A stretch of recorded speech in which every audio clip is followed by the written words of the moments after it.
नमस्कार, खबरां दे इस बुलेटिन विच तुहाडा स्वागत है। मैं हरप्रीत कौर। पहला पेश ने चोण दीआं खबरां। लोक सभा विच महिला राखवांकरण नाल जुड़े 128वें संविधानिक बिल ते चर्चा जारी। केंद्री मंत्रियां ने बिल दीआं खूबियां गिणाईआं ते विरोधी गठजोड़ वल्लों बिल नूं लैके वख-वख मत पेश। राज सभा विच चंद्रयान 3 की सफलता समेत भारत की माणमती पुलाड़ यात्रा ते हुई चर्चा।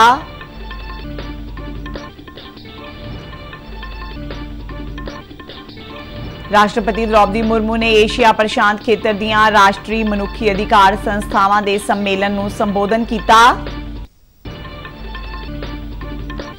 भारत सरकार ने कैनेडा विच वध रहीआं भारत विरोधी गतिविधियां अते हिंसा की कार्रवाई विचकार भारतीय नागरिकां ते विद्यार्थियों लिए एडवाइजरी की जारी।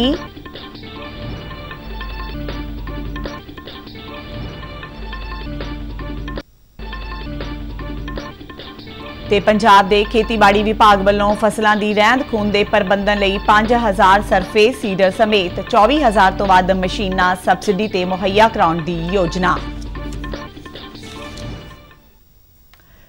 ते हुण खबरां विस्तार नाल। लोक सभा विच महिलावां दे राखवेंकरण नाल जुड़े 128वें संविधान सोध बिल नारी शक्ति वंदन ते चर्चा जारी है। इस नूं कल नवें संसद भवन विच लोक सभा की कार्रवाई के पहले दिन पेश किया गया। बिल विच लोक सभा ते राज्यां दीआं विधान सभावां विच महिलावां लई 1/3 सीटां राखवियां रखण की तजवीज़ की गई है। बिल ते चर्चा दौरान केंद्रीय गृह मंत्री अमित शाह ने कहा कि प्रधानमंत्री नरेंद्र मोदी अते भारतीय जनता पार्टी लई महिला सशक्तिकरण कोई राजनीतिक मुद्दा नहीं है। उन्होंने कहा कि यह बिल युग बदलाव बिल है। मगर पारित नहीं हुआ मान्यवर, ये कमेटी में रखना ही शुरुआत मानते हैं। इनके जो नारे हैं गरीबी हटाओ जैसे हैं, 50 साल हो जाए मगर गरीबी नहीं हटती। हम ऐसे नहीं है मान्यवर। हम तो जो कहते हैं मोदी जी के नेतृत्व में जो कहा जाता है वो किया जाता है मान्यवर। इससे कोई देरी नहीं होनी है। चुनाव के बाद तुरंत ही जनगणना और डिलिमिटेशन दोनों होंगे और बहुत जल्द ये दिन आएगा कि सदन में 1/3 माताएं यहां बैठकर देश के भाग्य को तय करती होगी मान्यवर। अभी हमारे साथी सांसद अभी चले गए। उन्होंने कहा देश जो लोग चलाते हैं, अब सब लोगों की अपनी अपनी समझ होती है। उन्होंने कहा कि देश जो लोग चलाते हैं उसमें सिर्फ 3 ओबीसी है। अब इनकी समझ है कि देश सेक्रेटरी चलाते हैं। बिल ते चर्चा दौरान महिला ते बाल विकास मंत्री स्मृति ईरानी ने कहा कि महिलावां नूं राखवांकरण देण वाली पार्टी भारतीय जनता पार्टी है। उन्होंने कहा कि सरकार वालों लिआंदा गया बिल लागू होण दे 15 साल दे अंदर महिलावां नूं राखवेंकरण दी गारंटी दिंदा है। आज की सरकार जब यह अधिनियम लागू होगा तब के बाद 15 वर्षों तक महिलाओं को रिजर्वेशन गारंटी करती है, मोदी की गारंटी है। लेकिन अगर कांग्रेस पार्टी का प्रस्ताव आप पढ़ें तो उनका प्रस्ताव यह था 2B और 3B में कि no seat shall be reserved for women in SC STs in the 3rd general election, no seat shall be reserved for women in the 3rd general election.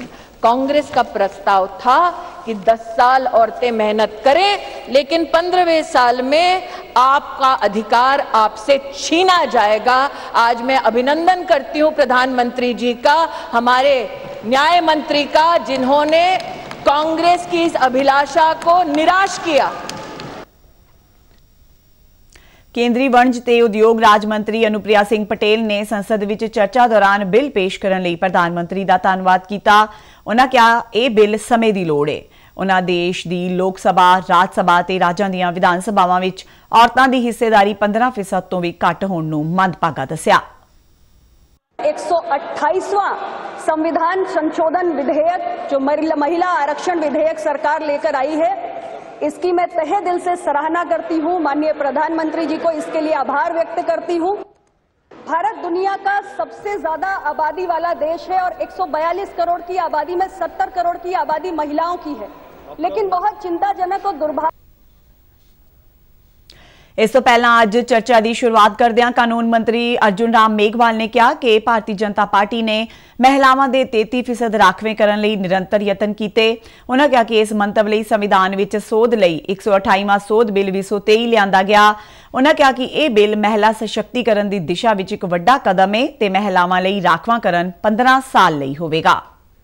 का आर्टिकल 239 उसमें हम एक 239AA जोड़ रहे हैं, जिससे नेशनल कैपिटल दिल्ली की assembly में महिलाओं के लिए 33% सीट का रिजर्वेशन सुनिश्चित होगा, जिसमें 330 आर्टिकल जो संविधान का है उसमें 33A एक हम सेक्शन जोड़ रहे हैं, आर्टिकल जोड़ रहे हैं, जिसके अनुसार महिलाओं के लिए लोकसभा में 33% आरक्षण होगा। लोकसभा में ये बहुत चर्चा विच कांग्रेस पार्टी की सीनियर नेता ते साबका प्रधान सोनिया गांधी ने राखवेकरण नूं तुरंत लागू करन दी मंग दे नाल बिल दा समर्थन किया। राष्ट्रीय कांग्रेस की तरफ मैं नारी शक्ति बंधन अधिनियम 2023 के समर्थन में खड़ी हुई। अध्यक्ष महोदय, कांग्रेस पार्टी इस बिल का समर्थन करती है। हमें इस बिल के पास होने से खुशी है। संसद विच एकता दिखाने वाले विरोधी गठजोड़ विच महिला राखवेकरण बिल नूं लैके वख-वख आवाज़ां रहीआं, जिसने विरोधियों की एकजुटता ते सवाल खड़े कीते। राज सभा विच चंद्रयान 3 की सफलता ते पुलाड़ विच भारत के विग्यानियों के वधदे कदमां ते सभापति जगदीप धनखड़ ने कहा कि यह एक माण वाला मौका है जदों भारत के विग्यानियों ने दुनिया सामने भारत की समर्था नूं स्थापित किया है। उन्होंने कहा कि भारतीय विग्यानियों ने चंद्रमा के दक्षिणी ध्रुव से सॉफ्ट लैंडिंग जरिए यह साबित किया है कि भारतीय विग्यानी विश्व के किसी भी टीचे नूं हासिल करने के समर्थ ने। उन्होंने यह भी कहा कि यह साडी नवीं पुलाड़ यात्रा है, जिस विच साडे विग्यानी नवे मील पत्थर कायम कर रहे हैं। Catapulted the nation onto the global center stage. From Chandrayaan missions to the moon, Mars, orbiter mission, Mangalyaan, and Aditya L1 solar exploration, India has shown to the world that the sky is not the limit, it is just the beginning. सदन के नेता पीयूष गोयल ने कहा कि भारत अज वड्डी तो वड्डी चुनौती नाल नजिठ सकदा है ते G20 विच दुनिया भर के नेतावां ने भारत की शलाघा की है। उन्होंने कहा कि दुनिया के कई देश भारत के पुलाड़ मिशन नाल जुड़ना चाहते हैं। उन्होंने कहा भारत का चंद्रयान मिशन पूरी तरह नाल सफल रहा है। उन्होंने कहा कि भारत के चंद्रयान मिशन विच महिला विज्ञानियों की अहम भूमिका रही है। प्रधानमंत्री नरेंद्र मोदी जी ने गले लगाया उस समय के इसरो के चेयरमैन को, उनको उनकी क्षमता के ऊपर उनको बधाई देते हुए आगे के लिए, आगे की चुनौतियों के लिए उनको तैयार किया, उनको उनका आत्मविश्वास बढ़ाया, उनको प्रोत्साहित किया। मैं समझता हूं वो जो चित्र है वो देश के 140 करोड़ लोगों के जहन में, उनके दिल में, उनके मन में बस गया है। केंद्रीय विज्ञान ते तकनोलॉजी मंत्री जितेंद्र सिंह ने चंद्रयान 3 की सफलता बारे अपने बयान विच कहा कि देश के विज्ञानी परिवारवाद ते राजनीति तो मीलों दूर ने। केंद्र सरकार वालों विज्ञान विभाग नूं दित्तियां गईयां सहूलतां दा जिक्र करदिआं डॉक्टर जितेंद्र सिंह ने कहा कि पिछले 9 सालां विच पुलाड़ विभाग लई बजट विच 142% वाधा किया गया है। चंद्रयान 3 की सफलता की चर्चा विच हिस्सा लैंदिआं केंद्रीय खजाना मंत्री निर्मला सीतारमण ने कहा कि दुनिया ने भारत की पुलाड़ विच सफलता नूं स्वीकार किया है। राष्ट्रपति द्रौपदी मुर्मू ने कहा है कि भारतीय संविधान ने अपनी स्थापना के बाद तो लिंगिक न्याय, जीवन की सुरक्षा ते सन्मान के खेत्र में कई मूक क्रांतियां नूं समर्थ बनाया है। नवी दिल्ली विच एशिया प्रशांत खेत्र के राष्ट्रीय मनुखी अधिकार संस्थावां के समागम नूं संबोधन करदिआं राष्ट्रपति ने कहा कि पिछले कुछ वरियां विच सरकार ने मकान, पखाने, सिक्ख्या ते सेहत सहूलतां वर्गियां बुनियादी सहूलतां यकीनी करन लई कई महत्वपूर्ण योजनावां शुरू कीतियां, जिस नाल गरीबां दे माण दी राखी हुई है। राष्ट्रपति ने कहा कि भारत ने स्थानक विभागां दीआं चोणां विच औरतां लई घट्टो-घट्ट 33% राखवांकरण यकीनी कीता है ते हुण राज विधान सभावां ते राष्ट्रीय संसद विच इह राखवांकरण देण नूं आकार दिता जा रहा है। Free and equal is the beginning of the Universal Declaration of human rights. It was then India's representative Hansaven Mehta, a disciple of Mahatma Gandhi and freedom fighter, who suggested changing it to all human beings are born free and equal. Thoughts were also critical in shaping the draft of the Universal Declaration of Human Rights. He influenced the human rights discourse. It was under ਵਿਦੇਸ਼ ਮੰਤਰਾਲਾ ਨੇ Canada ਵਿੱਚ ਵਧਦੀਆਂ ਭਾਰਤ ਵਿਰੋਧੀ ਗਤੀਵਿਧੀਆਂ ਤੇ ਰਾਜਨੀਤਿਕ ਸਮਰਥਨ ਪ੍ਰਾਪਤ ਅਪਰਾਧਾਂ ਤੇ ਹਿੰਸਾ ਨੂੰ ਦੇਖਦਿਆਂ ਉੱਥੇ ਮੌਜੂਦ ਅਤੇ ਉੱਥੋਂ ਦੀ ਯਾਤਰਾ ਕਰਨ ਬਾਰੇ ਸੋਚ ਰਹੇ ਭਾਰਤੀ ਨਾਗਰਿਕਾਂ ਲਈ ਇੱਕ ਐਡਵਾਈਜ਼ਰੀ ਜਾਰੀ ਕੀਤੀ ਹੈ ਤੇ ਬਹੁਤ ਸਾਵਧਾਨੀ ਵਰਤਣ ਦੀ ਸਲਾਹ ਦਿੱਤੀ ਹੈ। ਵਿਦੇਸ਼ ਮੰਤਰਾਲੇ ਨੇ ਕਿਹਾ ਕਿ ਕੈਨੇਡਾ ਵਿੱਚ ਭਾਰਤੀ ਡਿਪਲੋਮੈਟਾਂ ਤੇ ਭਾਰਤ ਦੇ ਖਿਲਾਫ ਚੱਲਣ ਵਾਲੇ ਏਜੰਡੇ ਦਾ ਵਿਰੋਧ ਕਰਨ ਵਾਲੇ ਭਾਰਤੀਆਂ ਨੂੰ ਨਿਸ਼ਾਨਾ ਬਣਾਇਆ ਜਾ ਰਿਹਾ ਹੈ। ਅਜਿਹੇ ਵਿੱਚ ਭਾਰਤੀ ਨਾਗਰਿਕਾਂ ਨੂੰ ਸਲਾਹ ਦਿੱਤੀ ਜਾਂਦੀ ਹੈ ਕਿ ਉਹ ਕੈਨੇਡਾ ਦੇ ਉਹਨਾਂ ਖੇਤਰਾਂ ਤੇ ਸੰਭਾਵਿਤ ਥਾਵਾਂ ਦੀ ਯਾਤਰਾ ਕਰਨ ਤੋਂ ਗੁਰੇਜ਼ ਕਰਨ ਜਿੱਥੇ ਅਜਿਹੀਆਂ ਘਟਨਾਵਾਂ ਵਾਪਰੀਆਂ ਨੇ। ਮੰਤਰਾਲਾ ਨੇ ਕਿਹਾ ਕਿ ਸਾਡਾ ਉੱਚ ਕਮਿਸ਼ਨ ਤੇ ਵਣਜ ਦੂਤਘਰ ਕੈਨੇਡਾ ਵਿੱਚ ਭਾਰਤੀ ਭਾਈਚਾਰੇ ਦੀ ਸੁਰੱਖਿਆ ਅਤੇ ਭਲਾਈ ਯਕੀਨੀ ਬਣਾਉਣ ਲਈ ਕੈਨੇਡਾ ਅਧਿਕਾਰੀਆਂ ਨਾਲ ਸੰਪਰਕ ਵਿੱਚ ਰਹੇਗਾ। ਕੈਨੇਡਾ ਵਿੱਚ ਵਿਗੜਦੇ ਸੁਰੱਖਿਆ ਮਾਹੌਲ ਨੂੰ ਵੇਖਦਿਆਂ ਵਿਸ਼ੇਸ਼ ਤੌਰ ਤੇ ਭਾਰਤੀ ਵਿਦਿਆਰਥੀਆਂ ਨੂੰ ਬਹੁਤ ਸਾਵਧਾਨੀ ਵਰਤਣ ਤੇ ਸੁਚੇਤ ਰਹਿਣ ਦਾ ਸੁਝਾਅ ਦਿੱਤਾ ਗਿਆ ਹੈ। ਮੰਤਰਾਲੇ ਅਨੁਸਾਰ ਕੈਨੇਡਾ ਵਿੱਚ ਭਾਰਤੀ ਨਾਗਰਿਕਾਂ ਤੇ ਭਾਰਤੀ ਵਿਦਿਆਰਥੀਆਂ ਨੂੰ ਓਟਾਵਾ ਵਿੱਚ ਭਾਰਤੀ ਉੱਚ ਕਮਿਸ਼ਨ ਜਾਂ ਟੋਰਾਂਟੋ ਜਾਂ ਵੈਨਕੂਵਰ ਵਿੱਚ ਭਾਰਤ ਦੇ ਮਹਾਵਣਜ ਦੂਤਘਰ ਦੇ ਨਾਲ ਸੰਬੰਧਿਤ ਵੈਬਸਾਈਟਾਂ ਜਾਂ ਮਦਦ ਪੋਰਟਲ madad.gov.in ਤੇ ਪੰਜੀਕਰਨ ਕਰਾਉਣ ਦੀ ਸਲਾਹ ਦਿੱਤੀ ਗਈ ਹੈ। ਪੰਜੀਕਰਨ ਰਾਹੀਂ ਉੱਚ ਕਮਿਸ਼ਨ ਤੇ ਵਣਜ ਦੂਤਘਰ ਕਿਸੇ ਵੀ ਹੰਗਾਮੀ ਜਾਂ ਮੰਦਭਾਗੀ ਘਟਨਾ ਦੀ ਸਥਿਤੀ ਵਿੱਚ ਕੈਨੇਡਾ ਵਿੱਚ ਭਾਰਤੀ ਨਾਗਰਿਕਾਂ ਨਾਲ ਬਿਹਤਰ ਢੰਗ ਨਾਲ ਜੁੜਨ ਵਿੱਚ ਸਮਰੱਥ ਹੋਣਗੇ। ਕੇਂਦਰੀ ਵਿੱਤ ਮੰਤਰੀ ਨਿਰਮਲਾ ਸੀਤਾਰਮਨ ਨੇ ਕਿਹਾ ਹੈ ਕਿ ਭਾਰਤ ਆਪਣੇ ਕਿਸਾਨਾਂ ਦਾ ਬਹੁਤ ਕਰਜ਼ਦਾਰ ਹੈ। ਨਵੀਂ ਦਿੱਲੀ ਵਿੱਚ ਕਿਸਾਨ ਕਰਜ਼ਾ ਪੋਰਟਲ, ਘਰ-ਘਰ ਕਿਸਾਨ ਕ੍ਰੈਡਿਟ ਕਾਰਡ ਤੇ ਮੌਸਮ ਸੂਚਨਾ ਨੈਟਵਰਕ ਡਾਟਾ ਪ੍ਰਣਾਲੀਆਂ ਦੀ ਸ਼ੁਰੂਆਤ ਕਰਨ ਮੌਕੇ ਉਨ੍ਹਾਂ ਕਿਹਾ ਕਿ ਕੋਵਿਡ ਲਾਕਡਾਊਨ ਦੌਰਾਨ ਪੇਂਡੂ ਭਾਰਤ, ਕਿਸਾਨ ਭਾਈਚਾਰਾ ਤੇ ਖੇਤੀ ਸੈਕਟਰ ਨੇ ਹੀ ਦੇਸ਼ ਨੂੰ ਅੱਗੇ ਵਧਾਇਆ। ਵਿੱਤ ਮੰਤਰੀ ਨੇ ਕਿਹਾ ਕਿ ਕਿਸਾਨਾਂ ਨੇ ਦੇਸ਼ ਲਈ ਖੁਰਾਕ ਸੁਰੱਖਿਆ ਯਕੀਨੀ ਬਣਾਈ ਤੇ ਪੇਂਡੂ ਭਾਰਤ ਅਰਥਚਾਰੇ ਦਾ ਆਧਾਰ ਬਣੇ। ਉਨ੍ਹਾਂ ਕਿਹਾ ਕਿ ਇਹ ਪੋਰਟਲ ਜਾਣਕਾਰੀ ਪ੍ਰਦਾਨ ਕਰੇਗਾ ਕਿ ਕਿੰਨੇ ਲੋਕਾਂ ਨੂੰ ਸੇਵਾਵਾਂ ਦਾ ਲਾਭ ਹੋਇਆ ਹੈ। ਉਨ੍ਹਾਂ ਕਿਹਾ ਕਿ ਇਸ ਪ੍ਰੋਗਰਾਮ ਨੂੰ ਸਫਲ ਬਣਾਉਣ ਲਈ ਬੈਂਕਾਂ ਦਾ ਸਹਿਯੋਗ ਵੀ ਮਿਲੇਗਾ। But I was more concerned about the regional rural banks, which are partly owned by the states, partly owned by sponsor banks, and their digitization for banks to produce internet banking facility, unless their computerization happens, it won't work out. खेती ते किसान भलाई मंत्री नरेंद्र सिंह तोमर ने कहा कि सरकार हर साल किसान क्रेडिट कार्ड प्रोग्राम लई तकरीबन 20 लाख करोड़ रुपए की सहायता देंदी है। उन्होंने कहा कि किसान कर्जा पोर्टल किसानों को पारदर्शिता ते तेज रफ्तार नाल वित्तीय सहायता प्रदान करेगा। अगर अभियान करने से एक बड़ा काम एक क्षेत्र में हो जाएगा और हर किसान जो इसकी पात्रता रखता है उसको अपनी पात्रता के अनुसार 3 लाख रुपए तक की ऋण स्वीकृति अल्पकालिक ऋण के रूप में होगी।